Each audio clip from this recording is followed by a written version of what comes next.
네, 안녕하세요. 로열로더 투자 전략가 로로쌤입니다. 자, 2019년 7월 25일 목요일 퇴근길 시황 시작하도록 하겠습니다. 자, 오늘 이 북한이 미사일 발사한 것 때문에 장이 좀 밀려서 이제 어렵게 진행이 됐었죠. 그나마 막판에 반등이 좀 나온 거, 아랫골이 좀 달아준 거는 그게 그나마 좀 다행인 것 같습니다. 자, 이 행위가 이제 트럼프의 인내력을 테스트하는 게 아니냐, 이런 여론이 나오고 있어요. 지금 그 미국에서도 지난번에 단거리 미사일을 이제 발사체라고 표현을 했죠. 좀 굉장히 순화적인 표현을 쓰면서 이제 트럼프가 한번 넘어가 줬는데, 이번에도 이제 그냥 넘어가면은 트럼프 반대 입장에서는 북한을 너무 저자세로 나가는 거 아니냐, 지구 시작하는 거 아니냐, 이런 여론이 슬슬 나오고는 있습니다. 그래서 트럼프가 이번에도 좀 참고 그냥 잘 넘어가 줄지, 북한은 내 친구 하면서, 북한은이 아니죠, 김정은은 내 친구, 김정은과의 친분이 있다고 하니까 그렇게 넘어갈지 이건 조금 지켜봐야 될 것 같습니다.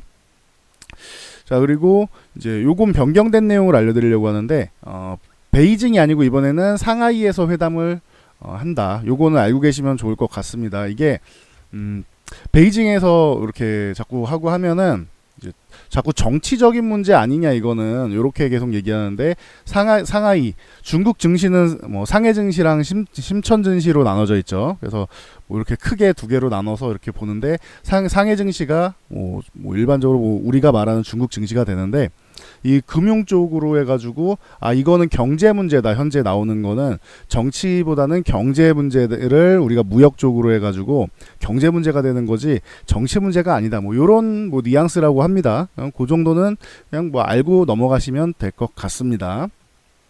그래서 다우지수 같은 경우는 그냥 강하다라고 말씀드렸죠. 여기 위쪽에서 계속 횡보하면서 쉬고 있다. 이렇게 강력하게 올라온 다음에 얼마 쉬지도 않고 또 올라오고 횡보하고 크게 가격 조정을 받지 않고 있죠. 또 이번에도 옆으로 누워서 기간 조정으로 지금 이 과열을 좀 시키면서 21선 이렇게 올라오는 거 좀 기다리고 있는 모양입니다. 만약에 여기서 더 올라간다라고 하면 여기 11선 타고 올라간 건데, 이거는 너무 강력한 증시가 아니냐라고 말씀을 드렸죠. 그래서 이 정도를 볼 수 있을 것 같고요. 다우는 그냥 너무 강해서 조정이 나와도 되는 구간에서 안 나오고 있다. 이 정도만 알고 계시면 될 것 같습니다. 자, 나스닥 같은 경우는 이제 실적, 기술주의 실적 발표 나오면서 좋은 모습을 보이면서 신고가를 또 돌파를 해서 안착을 했습니다. 그래서 다우는 좀 밀렸는데 S&P 500하고 나스닥은 올랐죠. 그래서 기술주가 좋구나 미국은, 이 정도로 생각하시면 될 것 같고요.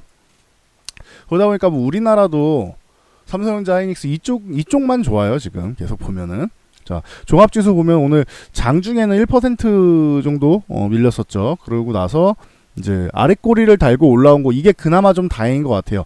2050포인트로 자꾸 이렇게 내려가는 거는, 이런 식으로 이렇게 해서 음봉 그리면서 이렇게 내려가면은 2050포인트를 한번 깨고 내려갈 수 있다라고 이제 위협적인 시그널이 될 수 있는데, 그나마 다행인 거는 오늘 이렇게 아랫꼬리를 조금 길게 달았다는 거, 이게 그나마 좀 다행인 겁니다. 이게 그래서 참고 정도 하시면 될 것 같고요.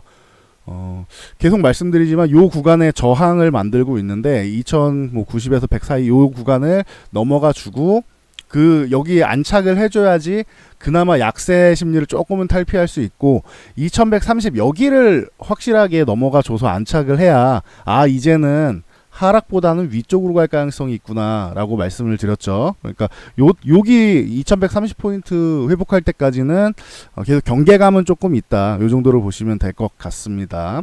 그래도 코스닥보다는 그나마 좀 나은데 2130포인트까지 여기까지 빠르게 올라가 주기를 기대해 보겠습니다.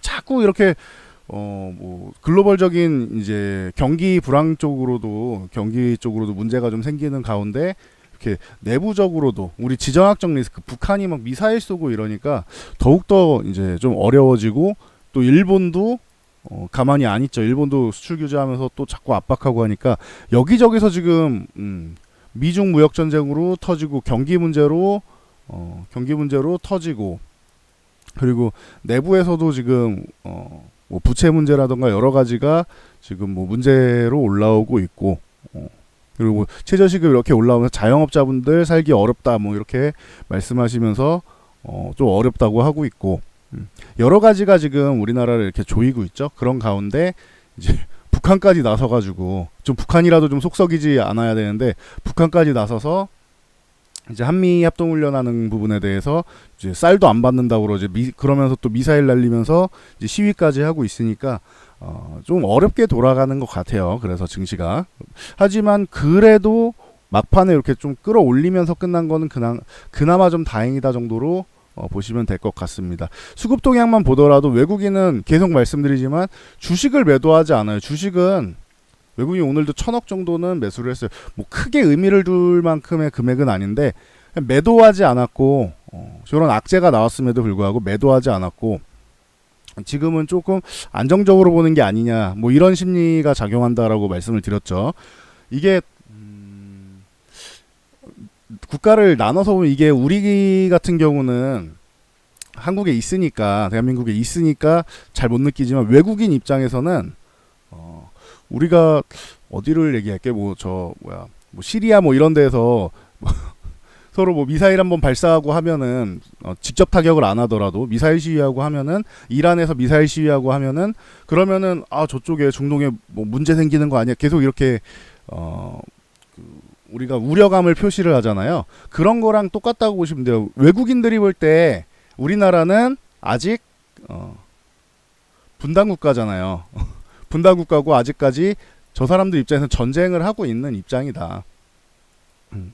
휴전 중인 거지 아직까지 전쟁이 끝나지 않은 국가인 거예요. 휴전 중인 국가인 거예요. 우리는. 그러니까 저렇게 미사일 쏘고 하면은 불안해하는 게 자연스러운 건데 주식을 안 빼죠. 단기적으로 이제 파생 이제 선물 옵션 쪽으로만 단기적으로 해지는 거는데 오늘 선물 옵션 포지션은 다 하방입니다. 선물 6,200 뭐 6,300 계약 정도 이제 매도를 했으니까 요거는 하방이고 이제 콜옵션도 이제 62억 뭐 63억 가까이 위쪽을 막아 놓은 거고 풋옵션 같은 경우는 매수를 하면은 아래쪽으로 내려가야지 수익을 보니까 전체적으로 파생은 다 하방이에요. 근데 주식은 사고 있죠. 그러면은 뭐 아주 길게 봤을 때 주식 같은 경우는 계속 모으면서 이제 뭐 장기적으로는 좋게 보는 이런 뉘앙스에 이제 단기적으로 흔들림 정도 북한이 미사일 쐈으니까 단기적으로 흔들릴 수는 있겠네 여기 보험이나 들어놔야겠다 단기적인 해지 정도 하는 수준으로 보고 있다. 외국인들 수급이 그렇게 보여주는 겁니다. 그래서 그 부분을 뭐 알고 계시면 될 것 같고요. 지금 뭐 말씀드렸듯이 지금 종합지수는 뭐 2050포인트 이 구간을 자꾸 내려가지 않아야 됩니다. 여기서 오늘 같은 경우 이렇게 꼬리 말아준 게 그래서 다행이라고 했는데 뭐 내일이고 다음 주구에서 이제 밑으로 이렇게 내려가지 않고 위쪽으로 자꾸 이렇게 올라가려는 시도가 나와야지 양호할 수 있다. 위쪽으로 그래야지 위로 가지. 자꾸 이렇게 위험 신호를 주는 거는 주가에는 좋지 않다. 이렇게 말씀드리겠습니다. 그리고 코스닥 같은 경우는 저점을 또 깨고 내려갔죠.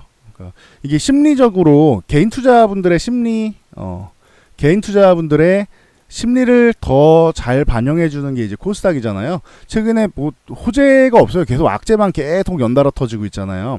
그러다 보니까 심리적으로도 자연스럽게 밀리는 이런 현상이 나왔다. 뭐 외국인들이 이거 보여드리면 외국인들이 오늘은 코스닥 주식도 뭐 일부 사기는 했는데 매수하긴 했는데 엄청난 금액이 들어온 것까지도 아니고 최근에 뭐 매도한 금액이 어마어마한데 뭐 조금 매수했다고 이게 큰 의미를 둘 수는 없습니다. 저점 매수가 들어오나 뭐 이 정도는 300억대라면 한 일주일 이상은 꾸준히 들어와야 돼요. 그럼 이 정도면은 300억대면은 그러니까 이 정도 이 정도 금액 340억 정도 금액이면은 거의 일주일 연속으로 뭐 하루 정도 쉰다 치고 한 4일 정도 일주일 동안 매수가 꾸준히 들어와서 한 1,500억 가까이 요 정도는 최소한 1,500억 가까이 뭐 2,000억 이상이면 좋고 그 정도는 매수가 들어와야 그래도 저점 매수가 들어오나 보다라고 의심을 해볼 수 있는 겁니다. 이건 아직은 크게 의미를 가질 수는 없어요. 아직까지는 저건 조금 더 지켜봐야 되고 코스닥은 그래서 이렇게 내려오는 21선을 여기를 빠르게 이렇게 넘어가 주고 685포인트 넘어갈 때까지는 넘어가서 안착할 때까지는 약세 심리가 계속 지속될 수 있다라고 언급드리고 있죠. 그러니까 기대감을 너무 높이기보다는 여기를 회복하면은 그때부터 기대감이 조금 생긴다라고 생각하시면 돼요. 685포인트 정도는 회복을 해야. 그 전까지는 뭐 추후에 올라올 거라고는 생각하지만 맞고 조금 더 조정을 받을 가능성도 있고, 아니면 여기서 횡보를 잠깐 하면서 이제 약세 심리를 이제 조금 해소할 가능성도 있고 하니까 당장 너무 큰 기대감보다는 조금 한 달에서 한 달 반 정도 기간을 갖고 보는 게 유리하다라고 어제도 말씀을 드렸죠. 그러니까 그런 생각을 여러분들이 항상 갖고 계셔요. 지금 빠르게 올라가기 사실 쉽지 않은 상황이다. 빠르게 올라가려면은 제일 좋은 건 이제 바이오 쪽에 호재가 나와야 되고, 이거는 아마도 뭐 매지온 이슈가 될 가능성이 높은데, 이거는 아직 모르는 거잖아요. 좋은 게 나올지 안 좋은 게 나올지. 기대감은 높죠. 이것도 HLB처럼 기대감은 높은데, 기대감이 높았던 HLB마저 이제 우리를 실망시켰으니까 기대감은 높지만 이렇게 강하게 말씀드리기가 어려운 상황인 거죠. 지금은 기존 같았으면은 HLB가 성공했다 했으면은 보시라고 희귀약품 쪽 같은 경우에는 확률이 더 높다. 뭐 이렇게 말씀을 드릴 수 있는데, 지금 요게 어려운 것 같아요. 그게 확실히. 근데 호재가 나온다면은 반등의 실마리 정도는 만들 수 있겠죠. 그리고 뭐 헬릭 스미스 같은 경우도 뭐 완치 환자가 나오네 어쩌네 이런 얘기가 계속 들리고 있으니까 가능성은 높이는 것 같아요. 9월에 좋은 소식 나오지 않을까 하고, 2달 남았죠 이제. 좋은 소식 나오지 않을까 하고 기대감은 있는 것 같아요. 근데 그것도 확실하게 결과가 나올 때까지 확인하고 가겠다라는 심리가 강해요. 그러니까 참고하시면 될 것 같습니다. 코스닥은 아직까지 약세 구간이고 적어도 21선을 올라타야 되고, 21선이 675포인트에 있습니다. 요 21선을 올라타야 되고 685까지 올라와 줘야지 적어도 약세 심리 탈피, 700을 넘어가면은 위쪽으로 넘어갈 수 있는 이제 뭐 강세 좀 강해질 수 있는 그런 구간이 된다. 요렇게 해서 구분을 해서 보시면 될 것 같습니다. 자, 코스피 이 종목으로 넘어와서 삼성전자 오늘도 역시나 요 저항권으로 들어왔어요. 어제 음봉으로 쭉 밀린 다음에 조정을 좀 받나 싶었는데 뭐 하루 만에 이렇게 올라와 버렸어요. 그리고 나서 이제 뭐 21선 정도 저항이래. 21선 정도에서 지지를 받고 올라온 요런 모양이 됐죠. 지금 그림만 보면은. 그래서 뭐 47,500원, 뭐 47,000원 요 사이 구간을 돌파하는 게 관건이다라고 꾸준히 언급드렸습니다. 오히려 21선 근처에 가서 이렇게 지지력 테스트를 받고 올라오면은 만약에 돌파하더라도 신뢰감이 더 신뢰성이 올라간다. 뭐 요 정도만 생각하고 계셔도 될 것 같아요. 그래서 삼성전자 뭐 단단하다. 수급이 다 삼성전자, SK하이닉스로 쏠리고 있다. 계속 꾸준히 언급드리고 있죠. 자, 하이닉스 같은 경우도 마찬가지다. 오늘 뭐 이게 실적이 발표되는데 뭐 엄청나게 안 좋게 나왔는데 시장에서 아예 반응을 안 해버리죠. 실적이 안 좋게 나왔는데, 실적이 안 좋은 거는 당연한 거야, 알고 있었어 이미 라고 시장이 얘기해 주는 듯 하죠. 그러면서 오늘도 아래꼬리 쭉 달고 갭상승지에서 아래꼬리 달고 이렇게 쭉 말아 올렸다. 근데 위쪽에서 자꾸 이렇게 음봉을 여러 번 만드는 거는 기분이 좋은 건 아니에요. 이건 기분이 썩 좋진 않아요. 여기도 보시면은 음봉을 이렇게 많이 만들면 한번 밀렸다 가는 경우가 많이 있거든요. 음봉이 많으면은 매도세가 강하다는 뜻이에요.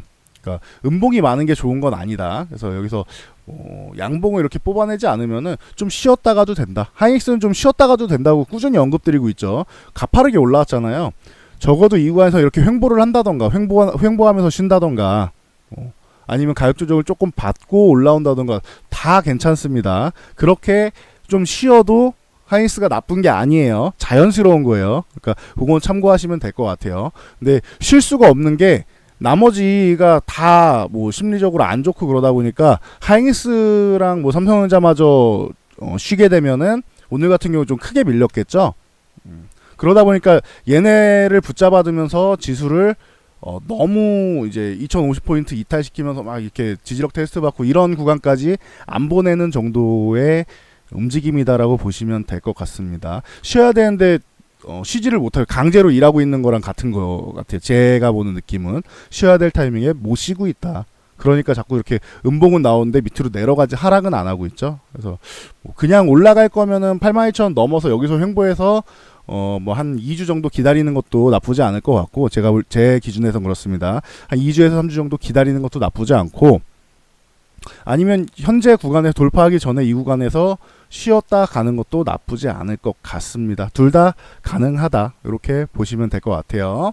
자, 셀트리온 쪽은 한번 봐드릴게요. 자, 셀트리온 기존에도 언급드렸죠. 이렇게 여기서 이렇게 입 벌리고 있다가 올라가야 되는데 여기서 못 올라가는 거는 약하거다. 이거 19만원 회복 못하면 아래쪽으로 다시 한번 두들길 수 있고 이러면 이탈할 수도 있다. 이런 말씀을 미리 언급을 드렸었죠. 근데 뭐 시장이 좀 안 좋게 흘러가니까 심리적으로 안 좋게 흘러가니까 뭐 이탈을 했습니다. 오늘 개파락으로 이렇게 이탈한 건 그렇게 썩 좋은 건 아니고요. 거래량이 엄청나게 많지는 않지만 그렇다고 적은 거래량도 아니에요. 이렇게 막 바닥에 이렇게 바닥 거래량이 아니잖아요. 이런 식으로.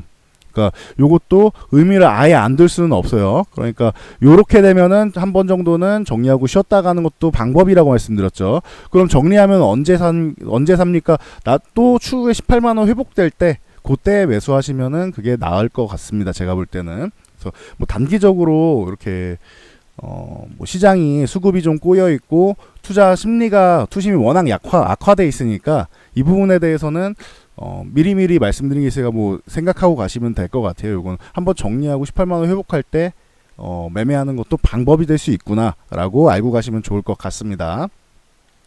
그리고 오늘 모비스 같은 경우가 뭐 엄청 좋았죠. 어닝 서프라이즈 수준 나오면서 뭐 아예 뭐 이렇게 위쪽으로 막 달려갔는데 뭐 좋습니다. 뭐 24만 원 뭐 아래쪽으로 이제 안 내려오는 게 좋겠죠. 이제는. 네. 이제 조금 올려줘야 되나? 24만 원 아래쪽으로 이제 안 내려오는 게 좋습니다. 이 현대 모비스 같은 경우는 만약 이걸 내려와도 23만 5천 원 요 구간까지만 지지를 받아도 괜찮긴 한데 이 위쪽에서 논다 24만 원 위에서 이렇게 횡보하면서 논다 혹은 위쪽으로 양봉을 더 뽑아준다라고 하면 얘는 추세를 이제 위쪽 방향 상승 방향으로 만들 가능성이 높아지는 거고 만약에 23만 5천 원 요 구간까지 내려와서 지지력 테스트를 한다 요렇게 내려왔다가 간다라고 하면은 얘는 굉장히 천천히 움직이겠구나라고 생각하시면 됩니다. 근데 오늘 움직임이 워낙 좋습니다. 수급도 잘 들어왔고 오늘 거래량 빵 터졌죠. 그러면서 이 대형주가 이만큼 이쁘게 잘해줬습니다. 5.59%나 이렇게 올라와줬어요. 그러면은 방향 자체는 위인데 좀 빠르냐 아니면 느리게 가느냐 그 차이예요. 24만 원 위에 있으면 조금 더 빠르고 23만 5천 원까지 내려오면 좀 느릴 것이다. 요 정도 생각하시면 됩니다. 그래서 뭐 요 정도까지 보시면 될 것 같습니다. 제가 볼 땐 삼성전기 같은 경우는 오늘 조금 위험한 구간이었는데 이 구간에서 9만 원 정도는 지켜주면서 이제 아래 꼬리를 길게 달고 왔습니다. 그래서 실적이 뭐 그렇게 썩 좋지 않게 나오면서 이제 우려감이 나왔는데 9만 원 이 구간을 이탈하지 않아야 돼. 9만 원을 이탈해서 가면은 추가적인 하락이 나올 수 있다. 그러면은 이제 하락이 정체될 때쯤까지 좀 기다리셔야 되고 그럴 때나 뭐 저점 매수 들어가는 거지. 제일 좋은 거는 여기 94,000원, 95,000원 요 구간을 다시 회복할 때 최소한 21선, 61선이라도 올라타주면 그때 매매하는 게 유리하다. 21선 이렇게 아래쪽에서 개파락으로 밀려있고 이제 약세 구간으로 돌입했을 때는 매매하는 게 아니다. 이게 가격적으로는 지금이 더 싸죠. 싸지만 이렇게 약세 구간에 있으면은 이렇게 맞고 밀릴 수도 있단 말이에요. 최악의 경우도 생각해야죠. 그러니까 요럴 때는 잠깐 쉬어가는 것도 방법이 될 수 있다. 삼성전기 같은 경우는 이렇게 해서 참고하시면 될 것 같습니다. 그래서 뭐 MLCC 관련주는 정리 따로 한번 해드린다고 했으니까 오늘이든 내일이든 뭐 주말이든 해서 올려드릴게요. 그거 보고 대응하시면은 좋을 것 같습니다. 그래서 오늘은 이렇게 짧게 마무리하고 물러가 보도록 하겠습니다. 자, 이 영상이 뭐 도움 되셨다면은 요 하단에 있는 이제 좋아요 표시 있죠? 네, 따봉 표시 눌러 주시고요. 우측에 구독과 알람 설정하시면은 이런 좋은 영상을 매일매일 받아볼 수가 있습니다. 그리고 댓글 하나씩 달아주시면은 저희에게 큰 힘이 됩니다. 여기까지 하고 물러가도록 하겠습니다. 오늘 시장 분위기가 좀 흉흉해가지고 다들 기분이 별로 좋지 않으실 텐데 힘내시고요. 어제 말씀드렸듯이 빠르면 뭐 1개월, 늦으면은 한 1개월 반 정도 지나면은 요런 부분은 아마 어느 정도 해소돼서 코스닥까지도 약세 구간 정도는 탈피해 있지 않을까 싶습니다. 그러니까 너무 이렇게 걱정하시기보다는 내 종목에 대해서 잘 확인을 해보시고 가능성 있고 성장성 있고 이런 종목이면은 뭐 뭐 비중 조절을 했다가 다시 매매를 하시던지 아니면은 난 투자의 개념으로 들어갔다라고 하면은 조금은 시간을 기다려 주시면은 좋을 것 같고요. 종목이 좀 비리비리한데 성장성 같은 경우가 내가 볼 때는 이게 성장성이 안 좋아서 그런가? 이렇게 의심가면은 종목을 교체하는 것도 방법일 수 있어요. 다 같이 밀려 있을 때 교체하는 것도 방법이 될 수 있습니다. 그래서 종목 수평 이동하는 방법은 제가 교육 영상으로 올려드린 적 있으니까 그거 찾아보시면 될 것 같습니다. 자, 그러면 여기까지 하고 물러가겠습니다. 뭐 성공 투자하시고요. 오늘도 좋은 밤 되시기 바랍니다.